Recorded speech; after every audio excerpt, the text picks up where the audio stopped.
로마서입니다. 로마서 8장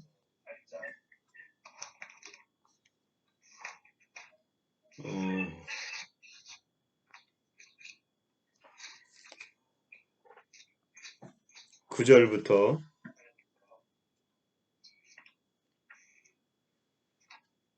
11절까지 말씀입니다. 로마서 8장 9절부터 11절에 있는 말씀 읽어보겠습니다. 만일 너희 속에 하나님의 영이 거하시면 너희가 육신에 있지 아니하고 영에 있나니 누구든지 그리스도의 영이 없으면 그리스도의 사람이 아니라. 또 그리스도께서 너희 안에 계시면 몸은 죄로 말미암아 죽은 것이나 영은 의로 말미암아 살아있는 것이니라. 예수를 죽은 자 가운데 살리신 이의 영이 너희 안에 거하시면 그리스도 예수를 죽은 자 가운데서 살리신 이가 너희 안에 거하시는 그의 영으로 말미암아 너희 죽을 몸도 살리시리라.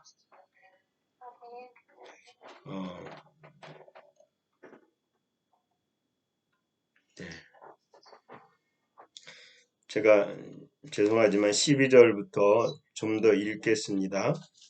12절 그러므로 형제들아 우리가 빚진 자로 내 육신에게 져서 육신대로 살 것이 아니니라. 너희가 육신대로 살면 반드시 죽을 것이로되 영으로서 몸의 행실을 죽이면 살리니 무릇 하나님의 영으로 인도함을 받는 사람은 곧 하나님의 아들이라. 너희는 다시 무수하는 종의 영을 받지 아니하고 양자의 영을 받았으므로 우리가 아빠 아버지라 부르짖느니라. 아멘. 15절까지 읽었습니다. 오늘은 왜 하나님은 육신의 삶을 싫어하시는가에 대해서 좀 나누려고 합니다. 제가 이 본문을 여러분과 계속 몇 번 나눴을 겁니다. 육신의 생각에 대해서 얘기를 나눴었고 또 육신의 생각 말고 육신적인 삶에 대해서 나눴을 것입니다. 근데 지속적으로 반복해서 여러분과 복음을 나누는 것은 몇 가지 이유가 있습니다. 저도 마찬가지지만 우리가 아는 복음에 대한 삶의 전체적인 완전한 영으로 가는 삶이 아직 있지 않아요. 그리고 우리는 알고 있지만 알고 있다고 해서 그것이 실현되지 않습니다. 계속해서 자라나야 되는 것 같아요. 그래서 여러분과 정체성을 나누고 우리가 어떻게 살아야 될지를 제가 이 설교를 준비하면서 꼼꼼히 앉아 있으면서 생각했던 것 중에 하나가 우리가 예수 그리스도 안에서 에덴으로 들어간 삶이 뭘까라는 생각을 깊이 해봤었습니다. 오늘 바울이 로마서 8장에서 시작하기를 그러므로 이제 그리스도 예수 안에 있는 자에게는 결코 정죄함이 없다라고 말합니다. 그리고 나서 그리스도 안에 있는 자가 더 이상 정죄받지 않고 생명의 성령의 법으로 사는 것, 그리고 또 다른 죄와 사망의 법에서 우리가 해방됐다. 우리는 그 말은 다시 얘기하면 우리가 전에는 죄와 사망의 법에서 살았다는 얘기잖아요. 근데 그 법을 벗어나서 생명의 성령의 법으로 산다. 이렇게 말씀합니다. 그리고 나서 곧장 3절에 율법이 육신으로 말미암아 연약하여 할 수 없는 그것을 해서 육신에 대한 얘기가 나오고 있습니다. 그 다음에 4절에 육신을 따르지 않고 그의 영을 따라 행하는 것에 대해서 얘기를 합니다. 여러분, 예수님은 죄 있는 육신의 모양으로 오셨습니다. 그리고 육신의 죄를 정했다고 말합니다. 이 말은 육신을 멸해서 더 이상 육신을 따르지 않고 영을 따르는 삶을 살기 위해서 그렇게 하셨다라는 거예요. 여러분 잘 생각해 보십시오. 거듭났다. 그러면 우리는 예수 믿으면 천국 갑니다. 그렇게 하듯이 구원받는 거지, 천국 가는 거지 라는 차원으로 이해하는 것이 구원이에요. 우리가 그렇게 보통 배우잖아요. 예수 믿으면 천국 갑니다. 이 말이 틀린 말이 아니죠. 그런데 구원에 대한 좁은 이해를 가지고 있다라는 거예요. 근데 제가 복음을 알수록 여러분과 나누면서 계속 복음을 얘기할 때에 예수님이 우리를 구원하신 것은 천국 가는 것만이 아니라 이 땅에서 예수 그리스도의 삶을 살도록 해야 된다라는 거죠. 즉 구원의 계획은 천국 가는 것은 일부고요. 그것이 하나님의 자녀가 되고 육신을 따르던 삶을 벗어나서 이제는 영을 따르는 삶을 살게 한다라는 거죠.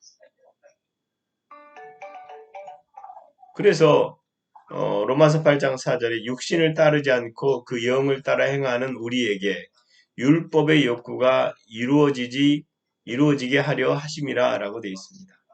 예수 그리스도의 죽음, 십자가의 죽음은 그리스도인들이 더 이상 육신을 따르지 않는 삶을 살게 됐다라는 거예요. 근데 여러분 잘 보십시오. 고린도 교회 성도들을 향해서 바울은 육신적 그리스도인들이라고 말합니다. 그런데 여러분 육신적 그리스도인들은 그 고린도 교회만이 해당되는 것이 아니다라는 거예요. 오늘날 많은 그리스도인들이 거의 육신적인 삶을 산다라고 말합니다. 근데 오늘 저희가 얘기한 대로 육신에 져서 육신대로 살 것이 아니라라고 말합니다. 우리가 더 이상 육신으로 살지 말아야 된다라는 거예요. 그러면 영을 따른다. 이 영이 누군가요? 우리 영인가요? 성령님인가요? 그것은 어떻게 보면 중요하지 않아요. 왜냐하면 우리 영과 성령님은 연합되어 하나 되어 있기 때문에 우리가 우리의 영을 따를 수도 있고 성령님을 따를 수 있지만 결국은 둘 다 상관없이 우리가 따르게 돼 있다라는 거예요. 그래서 우리가 알아야 될 게 그러면 육신을 따르는 것과 영을 따르는 것에 어떤 의미가 있느냐라는 거예요. 왜 타락한 후에는 육신을 따르고 있고 타락한 전에는 영을 따랐다는 얘기가 되는 것이고 다시 거듭났을 때는 우리가 영을 따라야 되는데 왜 그래야 되느냐는 거예요. 거듭났다라는 것은 우리의 삶이 이제는 영을 따라 성령님을 따라서 혹은 우리의 영을 따라서 살게 돼 있다라는 거예요. 여러분 이제 그것을 창세기로 제가 다시 넘어가면 타락하기 전에는 아담과 하와는 벌거벗었지만 부끄러워하지 않았다라고 되어 있습니다. 이 말은 아담과 하와는 이 세상을 육신의 눈으로 보지 않았다. 감각의 눈으로 보지 않고 영의 눈으로 봤다라는 겁니다. 그래서 영의 눈으로 보다가 타락한 후에는 영의 안목을 잃어버리니까 새로운 육체의 눈이 열리게 된 거고 모든 것을 감각으로 보게 됐다라는 영으로부터 오는 이 지식과 지혜는 하나님으로부터 오기 때문에 지혜와 지식들은 사람들 세는 하나라고 얘기할 수 있지만 감각을 따라서 지식을 갖게 되면 그 지식들은 각각이 가지는 지식이에요. 그래서 많은 사람들이 공통적인 지식으로 사회를 구성하지만 모든 사람들은 자기 지식을 따라서 이 땅을 살게 되어 있다라는 겁니다. 그리고 그 육신으로 사는 것은 타락한 삶의 전체를 뜻하는 것이고 하나님의 뜻과 아무런 상관이 없어요. 그래서 육신을 따르지 않고 영을 따르기 위해서 첫 번째 중요한 게 거듭남이다라는 겁니다. 여러분 예수님이 니고데모를 만났을 때 뭐라고 얘기했습니까? 진실로 진실로 내게 이르노니 사람이 거듭나지 아니하면 하나님 나라를 볼 수 없느니라 이렇게 얘기했어요. 니고데모가 이 거듭남에 대한 얘기를 처음 듣고 아니 내가 늙었는데 다시 어떻게 태어나요? 라고 말할 만큼 거듭남에 대한 이해가 없었다라는 거예요. 다시 말하면 거듭난 사람은 우리가 말하는 일반 자연인이 결코 아닙니다. 자연인은 그 영에 하나님의 생명이 없어요. 그래서 목숨은 붙어 있으나 영으로는 죽은 자들입니다. 이것은 매우 중요한 사실, 진리 중에 하나예요. 사람들은 이 땅에 먹고 마시는 육체의 생명만이 진짜 생명이라고 생각합니다. 그래서 육신이 죽으면 슬퍼하잖아요. 물론 육신이 죽어서 사람이 헤어지면 니나노하고 좋아할 사람은 없겠죠. 그러나 실제로 우리는 우리의 생명은 이제 더 이상 육신이 아니다라는 겁니다. 하나님의 생명이 없으면 살아있으나 죽은 자입니다. 그래서 예수님은 어떤 사람이 예수님께 와가지고 나를 따르라라고 했을 때에 그 사람이 한 말이 집에 장례가 났는데 장례를 치르러 갔다가 와서 주님을 섬기겠습니다. 라고 말하자 예수님이 죽은 자는 죽은 자들이 장사하게 하라. 이렇게 말합니다. 죽은 자들이 뭡니까? 하나님의 생명이 없는 자들 얘기하는 거거든요. 이걸 오해해가지고 어떤 목사님은 교인들이 장례가 나도 죽은 자는 죽은 자가 되니까 가지 마세요. 이렇게 얘기하는 사람도 있어요. 그런 말이 아닙니다. 하나님의 생명이 없는 거듭나지 않은 자들은 죽은 자들입니다. 여러분 죽은 자예요, 산 자예요? 여러분 산 자잖아요. 하나님의 생명이 있는 자. 그래서 죽은 자들은 삶이 어디에 있어요? 육신에 있어요. 그래서 오직 육신을 위해서 살 뿐만 아니라 그 육신의 생명이 끝나면 모든 것이 끝난다고 생각합니다. 이게 우리가 어릴 때부터 육신, 즉 죽은 자들의 삶을 살 때에 배운 이해들이에요. 그런데 로마서 8장 9절은 만일 너희 속에 하나님의 영이 거하시면 너희가 육신에 있지 아니하고 영에 있나니 누구든지 그리스도의 영이 없으면 그리스도의 사람이 아니라라고 말합니다. 우리는 육신에 있지 않습니다. 왜냐하면 우리 안에 성령께서 계시고 예수 그리스도가 계시기 때문입니다. 그래서 우리는 하나님의 영이 거하는 사람, 하나님의 영에 질리신 하나님의 영, 사람의 영이 하나님의 영에 담긴 것입니다. 그래서 영이 새롭게 태어난 것이 정말 중요한 것입니다. 영이 태어난 새로운 사람은 속사람으로서 하나님의 법을 즐거워하는 것입니다. 로마서 7장 22절에 내 속사람으로는 하나님의 법을 즐거워하되 라고 되어 있거든요. 우리 삶을 돌아볼 때 우리가 하나님 법이 얼마나 그렇게 즐거우고 깊은지 좋을까 생각만 해도 좋아. 나는 하나님의 말씀을 보면 너무 행복해. 이런 생각으로 살지 않고 또 말씀 봐야 되나 힘들어. 그리고 말씀에 관심이 없다면 그 사람은 거듭났을지라도 육신적인 그리스도인일 수밖에 없다는 거예요. 오늘날 교회를 분류할 때요. 예배하는 교인, 현장 예배는 그리스도인들, 그 다음에 가나안 교인, 예수를 믿지만 교회를 나오지 않는 교인, 또 한 부류는 뭐냐면 이제 팬데믹, 이 코로나로 인해 생긴 새로운 풍습인데요. 교회에는 소속돼 있지만 교회는 안 가요. 누구냐면 SNS 교인이라고 그래요. 원래 교회가 이상하게 지금 점점 바뀌고 있어요. 자기 편리로 하나님을 섬기려고 하는 사람들이 너무나 많아지고 있다라는 겁니다.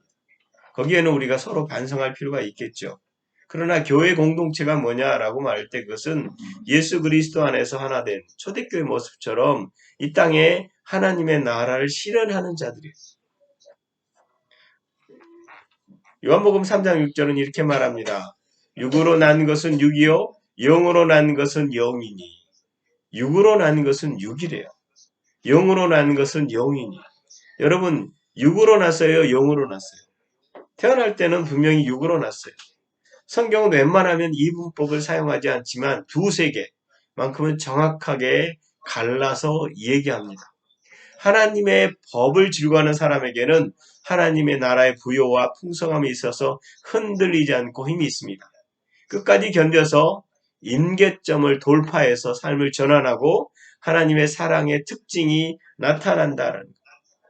그래서 새로운 피조물이란 육의 눈으로 보이지는 않지만 육의 눈으로는 보이지 않지만 실상의 존재와 세계에 관련된 존재임을 이해해야 합니다. 나는 누구냐라고 말할 때 보이는 것을 따라서 나를 판단하지 않는다라는 거예요. 그러면 우리가 힘써 대적해야 되는 것이 다른 것이 아니라 겉사람과 겉에 보이는 세계에 집중한 삶이에요. 이 삶에 대해서 우리가 대적해야 되는 것입니다. 사단은 겉으로 보이는 모든 표면적인 것에 관심을 두게 하려고 합니다. 여러분, 제가 코로나 걸릴 수 있잖아요. 걸릴 수 있는데 제가 코로나를 나았어요, 안 나았어요? 현상적으로는 안 나았는데 하나님의 법으로는 나았거든요. 그래서 우리는 그럼에도 불구하고 나았다고 선포하는 것입니다. 보이지 않는 실상의 세계에 대해서 사단은 모르게 하기 위해서 계속해서 이 보이는 것에 관심을 두려고 한다는 거예요. 근데 그 세계가 진짜이기 때문에 우리가 실상을 알면 흑암의 권세로 세계를 장악하는 사단이 자기 세계를 뺏겨요. 그래서 사람이 종노릇하면서 자유의지를 자발적으로 바쳐야 살 수 있도록 우리를 속이는 것입니다. 보이는 것과 표면적인 것에 관심을 두게 하고 분주하게 살고 대단한 일을 성취하는 것처럼 생각하게 해서 하나님 없이도 살 수 있게 하는 게 사단의 전략입니다. 그게 속여요. 그러니까 우리가 하나님 없이도 똑똑하고 더 소유하게 되고 더 선하게 되고 인간관계가 좋고 인맥이 좋으면 잘 살 수 있다. 자꾸 착각하게 만들어요. 여러분 겉사람과 이 세계에 집중하는 그 배후에는 거짓 세계의 조종에 속게 된다라는 겁니다. 속게 되면 어떻게 돼요? 속사람이 시들시들 힘이 없어져요. 우리가 거듭났음에도 불구하고 속사람이 강건하지 않는 이유는 겉사람을 따라서 살기 때문이에요. 정작 사용해야 될 새 사람의 능력을 사용하지 않기 때문에 우리 안에 있는 속사람의 능력이 나타나는 거예요. 겉사람에 속으면 허상에 자꾸 신경을 쓰게 되고 생명의 능력이 나타나지 못하고 우리가 사용하지 못한다는 겁니다. 그래서 두 가지가 필요해요. 뭐냐면 금해야 될 것은 금하고 무심할 것에는 무심하고 관심에 들 것은 집중해야 된다는 거예요. 여러분 복 있는 삶은 아주 단순해요. 복 있는 사람은 뭐예요? 하나님 말씀을 따라 사는 자. 그래서 우리가 이 누수 구멍나 새는 영역을 점검할 필요가 있습니다. 생명의 삶은 죽은 후에 천국에 가면 살면 된다. 그래서 이 땅은 되는 대로 살아야 된다. 이렇게 생각하는 사람이 많습니다. 그러나 하나님은 제가 복음을 알면서 알게 된 건데 우리는 에덴으로 아들의 나라로 들어갔어요. 이미 들어가 버렸어요. 그리고 거듭난 다음에 나머지 삶은 뭐냐? 아들의 나라에 있던 에덴에서 이 땅을 에덴을 나타내는 삶이에요. 하나님 나라를 드러내는 삶이에요. 예수 그리스도의 삶을 사는 것입니다. 하나님의 생명이 이 땅에 자라나지 않으면 삶은 힘들어집니다. 하나님은 천국에 가서 누리는 것이 아니라 새로운 피조물이 천국의 삶을 여기에서 나타나기를 원하신다는 아담에게 준 이 세상의 통치권을 거듭난 새로운 피조물이 이제 회복되어서 이 땅에서 그 피조물이 에덴에서 하나님이 아담에게 줬던 통치권의 삶을 살기를 원하신다는 거예요. 그런데 그 진리가 우리 의식에서 자라나지 않으면 우리는 이 세상의 상황에 빠지게 되는 것입니다.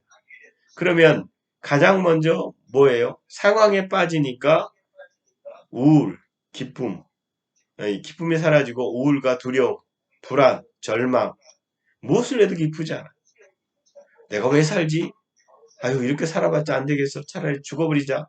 자살하는 사람도 있어요. 선한 일을 하는 것이 짐처럼 느껴집니다. 그래서 종교 생활을 해도 잠깐 은혜를 받지만 뒤돌아서면 잃어버려요. 그래서 세상에서 져야 될 짐이 점점 커지는 것입니다.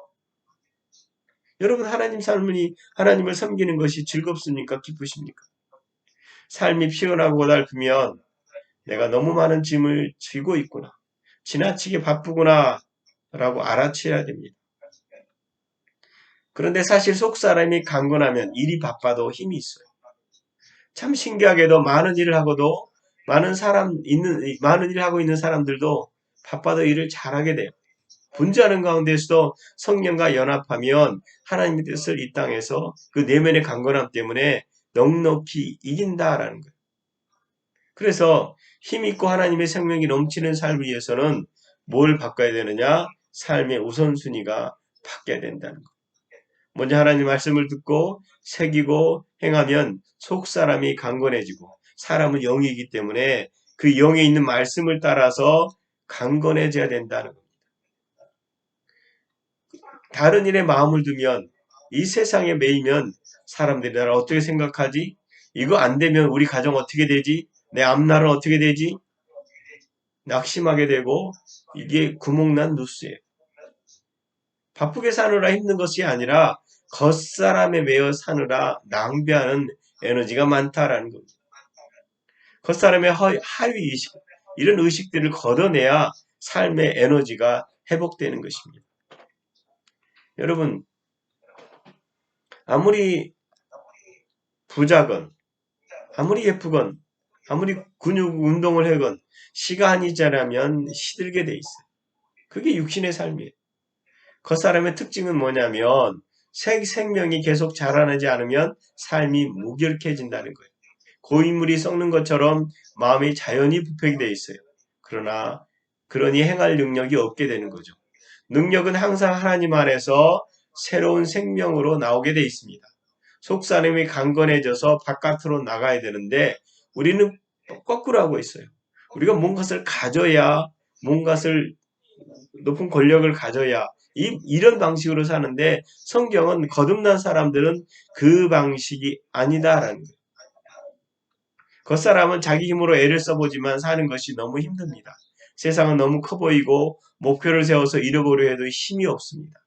사실 목표가 커서 힘든 것이 아닙니다.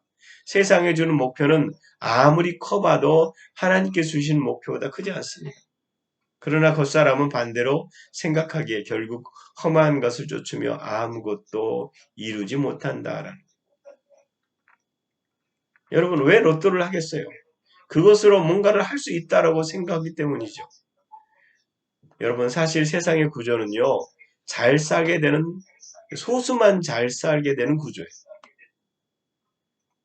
대다수 사람들은 아무리 애써 힘을 얻을 수 있는 것이 그리 많지 않습니다. 이런 구조에서 겨우 무언가를 끝내 놓아도 다음 목표를 향해 달려야 합니다. 많은 사람들이 노년을 위해서 준비를 하잖아요. 그죠? 근데 노년이 됐어요. 준비가 다 됐다고 했더니 그 다음에 맨날 병원 가야 돼요.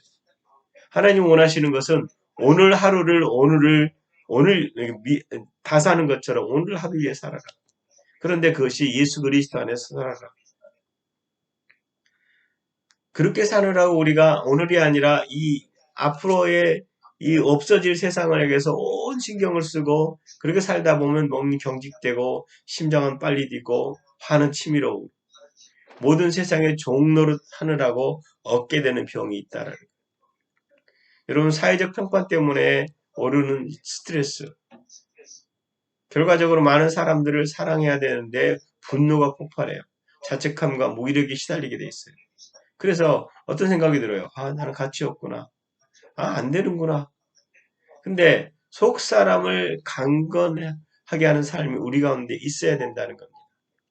분명히 에베소서 6장 12절에 뭐라고 되어 있습니까?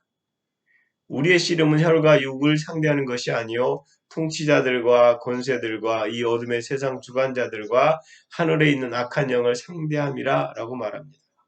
보이지 않는 진짜를 상대해야 된다는 거예요. 정사와 권세, 어둠의 세상의 주관자인 하늘에 있는 악한 영들이 배후에서 우리를 어떻게 속이는지 알아야 됩니다. 속 사람이 강건해지지 않으면 눈에 보이는 그럴듯한 것에 속게 되어 있습니다. 그래서 속 사람을 강건하게 하는 것이 우리의 주된 관심사가 되어야 되는 것입니다. 우리의 영이 우리의 영혼에 담긴 것을 최우선에 둬야 된다는 거예요. 이미 영으로 하나님과 연합되어 있지만 우리의 마음이 그 영과 일치되지 않으면 육신적으로 더 기울어져 있게 됩니다. 그래서 우리 혼이 하나님의 영과 일치하면 우리 마음은 배가 부르고 세상이 아쉬울 것이 없게 되는 것입니다. 반대로 증상이 나타나면 깨달아야 돼요. 화날 때, 억압이 있을 때, 고통스러울 때, 결핍의식 기다릴 때 거기에 빠져들지 말고 즉각 무엇이 문제인가를 알아채야 된다는 거예요. 내 마음이 말씀에 배고프구나. 내 혼이 말씀으로 채우지 않으면 안 되는구나. 아, 내가 목마르구나. 영의 목마름에 대한 생각을 해야 돼요. 그리고 생명의 양식, 영혼의 양식을 충분히 섭취해야 된다는 겁니다. 복음적인 말씀을 우리가 섭취해야 마귀의 계계를 분별할 수 있다라는 거예요. 여러분, 두 가지 집중해서 말씀을 들으십시오. 먼저 근원적인 복음의 말씀을 계속 들어야 됩니다. 여러분과 제가 나눌 때의 정체성 얘기를 끊임없이 얘기해요. 비슷해 보이지만 그 끝은 복음이 아닌 영들을 분별하는 말씀을 들어야 되는 것입니다. 우리의 사는 힘은 영혼의 양식이에요. 진리의 말씀을 듣고 성령이 역사할 수 있도록, 성령께서 우리 가운데 역사할 수 있도록 우리가 끊임없이 내어드려야 돼요. 믿음은 들음에서 납니다. 이 단순한 원리를 꼭 기억하십시오. 마음이 힘들 때 다른 것에 분주하지 말고 말씀 앞에 서야 된다라는 거예요. 여러분 당장 이해되지 않을 수 있어요. 그러나 말씀을 우선 읽고 계속 말씀을 고백해야 된다는 거예요. 아침마다 저는 이 고백의 말씀이 여러분을 새롭게 하잖아요. 우리의 속사람의 믿음과 소망과 사랑이 이 말씀을 통해서 일어난다라는 겁니다. 여러분 믿음이 얼마나 강력한 힘인지 아십니까? 이 세상을 이기는 하나님의 전능한 힘입니다. 모든 것을 버티고 넘어서는 초월적인 힘입니다. 그 가운데서 소망이 함께하는 것입니다. 그래서 소망을 끝까지 견디면 어떻게 돼요? 임계점을 돌파할 수 있게 되는 것입니다. 그래서 궁극적으로는 하나님의 사랑의 힘이 우리에게 오는 것입니다. 믿음의 생활은 여러분 하면서도 여전히 힘이 없다. 날마다 새 사람의 힘을 풀어놔야 된다는 거예요. 겉으로 드러나고 보이고 느껴지는 이런 겉사람에 대한 것을 여러분 살지 마십시오. 그 사람의 특징은 어떤 특징이냐면 과거의 경험, 인과의 법칙, 여기에 매여 있어요. 그래서 과거의 경험과 배움과 상처와 감정과 과거에 이뤄놓은 학연, 혈연, 지연 이것을 계속 작용하게 돼 있어요. 생각해 보십시오. 우리의 마음이라는 구조가요. 굉장히 복잡해요. 이 세상의 인문학으로 들어가면 마음은 의식과 무의식과 이 마음의 방들이 있거든요. 이거를 파헤쳐 보면 우리가 어릴 때부터 경험하는 것들을 가득 채워놨어요. 그리고 거기서 그것들이 나와서 내 삶을 끌어가요. 그러니까 많은 사람들이 그걸 연구하니까 우리 행동의 패턴이 이해가 되는 거예요. 아, 그러니까 너는 이래서 이랬구나. 너는 이래서 이랬구나. 너의 성격은 이렇구나. 라고 규정한다는 거예요. 근데 성경은 그렇게 말하잖아요. 그것은 십자가에서 죽었다. 그것으로 너를 보지 말고 성경이 말하는 것이 너다. 하나님 말씀하는 것이 너다. 그 말씀으로 살아라. 이렇게 말하는 것입니다. 새 사람은 과거에 종했던 신분에 벗어나서 새로운 언약의 땅 출애굽한 겁니다. 그래서 성령님과 현재를 살아가는 것입니다. 새 사람은 현상의 세계에 초월해서 하나님과 교통하는 영혼의 힘을 가지고 있습니다. 영의 힘이죠. 영의 힘은 단시간에 얻어내는 것이 아니에요. 우리의 영혼은 깊은 곳까지 성령께서 뿌리내실 때까지 자라나야 돼요. 여러분 예수 믿었다고 그 사람이 곧장 거듭난 건강한 그리스도인이 될 수는 없습니다. 우리가 부모로부터 태어나서 성인이 될 때까지 배우는 것처럼 우리의 영적인 성장도 태어나서 계속해서 자라나야 돼요. 저는 한국 교회에서 유명한 사람들, 세상에서 유명한 사람들이 딱 거듭나고 나면 그 사람을 강대상에 세우는 걸 보고 깜짝 놀랐어요. 그 사람이 세상에서 아무리 유명해도요, 그 사람 영적으로 어린아이예요. 영의 것은 제로거든요. 근데 그런 사람을 듣고 올려놓고 그 사람의 말을 듣고 앉아있어요. 저는 굉장히 경악스러운 일이라고 생각합니다. 교회가 세상의 지식을 말하는 것이 아니라 하나님 말씀을 말하는 곳이라면 그 사람이 훈련돼서 더 깊은 곳으로 들어가야 되거든요. 그 사람이 세상에 유명한 거 아무런 상관이 없어요. 우리가 중요한 것은 우리가 얼만큼 하나님 말씀에 깊이 들어가 있느냐. 표면적으로 신앙생활하고 바쁘게 살면서 자신의 안을 들어볼 시간이 없다면 내적으로 뿌리내지 않습니다. 그 사람은 영으로는 자라나지 않아요. 약한 사람은 언제나 남 탓, 환경 탓, 율법적인 테두리에서 전전긍긍하고 역시 하나님 말씀대로 해도 안 돼 라고 좌절합니다. 하나님 말씀의 문제가 아니라 우리 안에 세상에 상대할 만한 내적 힘이 크지 않기 때문이에요.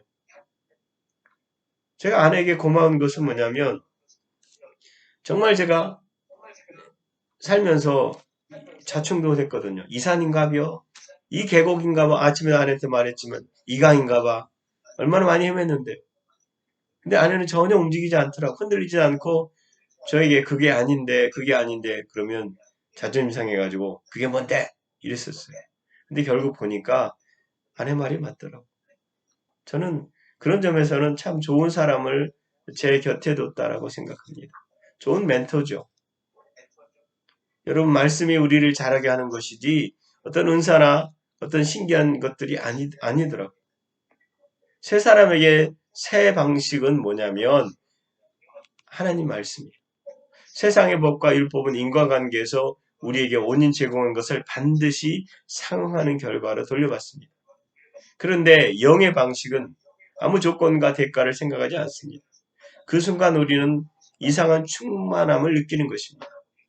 우리가 심은 곳이 아닌 다른 데서 열매를 거둘 수 없습니다. 다시 말하면 말씀을 심는 자는 그 열매가 풍성하게 얻게 돼 있다라는 거예요. 영이신 하나님의 생명과 사랑은 아무 조건 없이 우리에게 충만함을 주십니다. 성령님의 바람이 돼서 어디에 매이지 않고 우리를 끌어가십니다. 여러분, 비록 눈에 보이는 일을 행하지 않고 있을지라도 그분의 영이 우리 안에 충만하면 우리 영혼의 깊은 곳까지 뿌리고 내리고 그 다음에 열매를 맺게 돼 있다라는 겁니다. 그래서 하나님의 영이 일하시는 방식, 그 우리의 방식, 이 방식을 우리의 방식 고집대로 제한하지 마세요. 많은 교회가 복음에 대한 이해가 없다 보니까 하나님의 역사를 제한하는 경우가 많아요. 충만한 은혜의 세수를 율법의 새 부대에 담을 수 없습니다. 우리가 기대할 것은 옛사람의 방식으로 가득 찬 세상이 아닙니다. 새 사람에 주목하고 그 존재에 걸맞는 방식으로 나아가야 됩니다. 새 사람은 우리가 있는 나라는요, 하나님의 방식으로 움직여요. 우리는 어디에 있어요? 아들의 나라에 있잖아요. 이미 아들의 나라에서 다 가지고 있잖아요. 근데 그것은 눈에 보이지 않는 거예요. 그래서 하나님은 말씀 안에서 그것을 찾고 그 다음에 그것을 선포하라고 말하는 것입니다. 세상 속에 지쳐 두려워하고 살다 보면 우리가 그 영혼의 하나님의 법에 따라 살기가 어렵습니다. 염려는 주님께 맡기고 순간순간 기쁨과 생명에 묵묵히 살 수 있다면 우리는 이미 우리에게 주신 하나님의 나라를 선포할 수 있다는 것입니다. 여러분 당장 손해인 거 보는 것 같고 위험이 지척에 있는 것 같고 남에게 이용당하며 사는 것 같은 삶이 우리 가운데 있습니다. 그런데 여러분 하나님 안에 있어 보십시오. 저는 우리 안에 두신 하나님의 나라, 우리 안에 있는 에덴, 우리 안에 있는 지성소, 여기에 우리의 영과 하나님이 연합되어 있고 그것이 이 땅에 어떻게 돼요? 나타나기를 하나님 원하시는 거예요.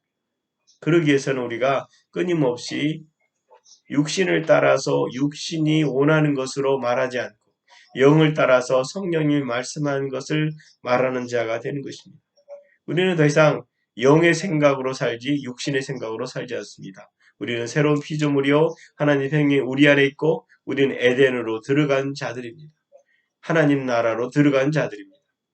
느낌의 방식으로 말하거나 생각하지 마십시오. 영의 방식으로 말하는 여러분 되시기를 예수 그리스도의 이름으로 축원합니다. 기도하겠습니다.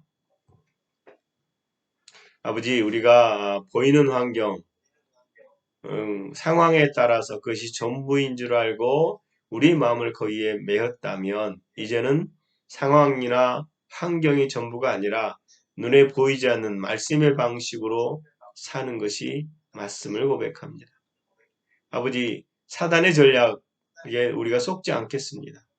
무심할 것은 무심하고 집중할 것은 집중하고 영을 따라서 하나님 말씀이 말하는 것을 고백하고 그것이 진리로 우리가 맞다고 인정하고 주님 말씀대로 이 땅에서 말씀을 따라서 사는 저희들 되게 하시옵소서. 우리의 눈을 열어주셔서 주의 기이한 법도를 보게 하시옵소서. 우리의 귀를 열어서 주의 세면 음성을 듣게 하시옵소서. 우리가 육신대로 살지 않고 영으로 사는 자로 있게 하신 것을 감사합니다. 이미 새로운 피조물이요 예수 그리스도 안에서 아버지 연합된 자이고 우리 안에 아버지의 생명으로 풍성케 하셨으며 이 생명이 영과 혼과 육체 가운데 풍성하여 그 말씀이 우리 가운데서 우리를 인도하시고 말씀으로 말미암아 복된 삶이 우리 가운데 있게 하시옵소서. 항상 감사합니다. 예수님 이름으로 기도합니다. 아멘. 감사합니다.